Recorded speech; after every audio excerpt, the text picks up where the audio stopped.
Hello everyone. We are going to see how podcasts can be used as an ICT tool for teaching and learning process for students with special educational needs.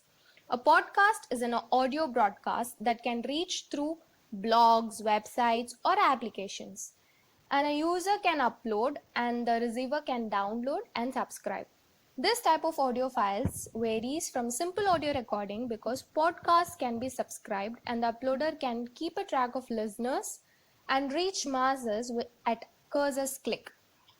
This can be visualized as radio broadcasting, but only this is not live. But the content provider needs to be creative, plan, then record and publish. So how does it work?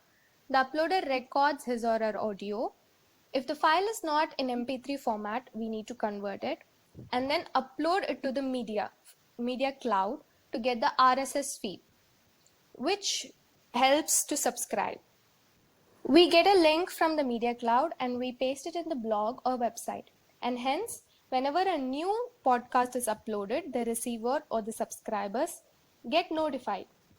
Seems like a huge difficult process, but the rewards are worth the struggle. Or one can install a certain podcasting application and ensure the learners have the same and start podcasting. So how can we use it in teaching and learning process for students with special needs? Two important elements that I believe can make teaching and learning effective are flexibility and resilience. Flexibility helps the learner in any place, any time, and resilience will ensure to flip between the normal classroom and learning in, say, home. Learners can access to knowledge with these materials. They can bridge between the conceptual distance between new and a priori knowledge.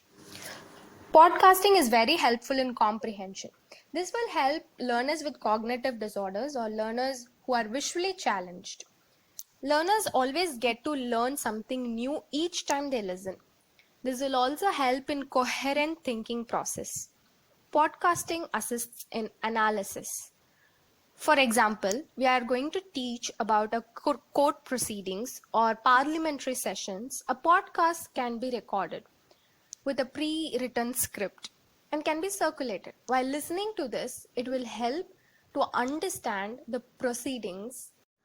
Podcasts will also help in synthesizing the content. Let's understand it this way, that learners will be able to put the last piece of jigsaw together.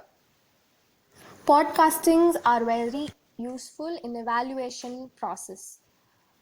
Say the teacher gives a podcast and also circulates on a worksheet to complete after listening to the podcast.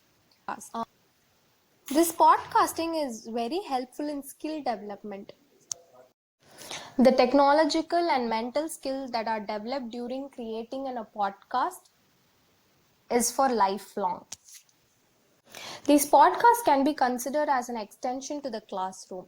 Teachers can provide additional information, references, summary, creative content such as debate, drama, voice acting, or projects.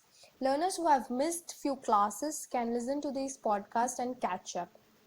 Learners with mental disability, visual disability, auditory learners, or learners with motor dysfunctions are highly benefited.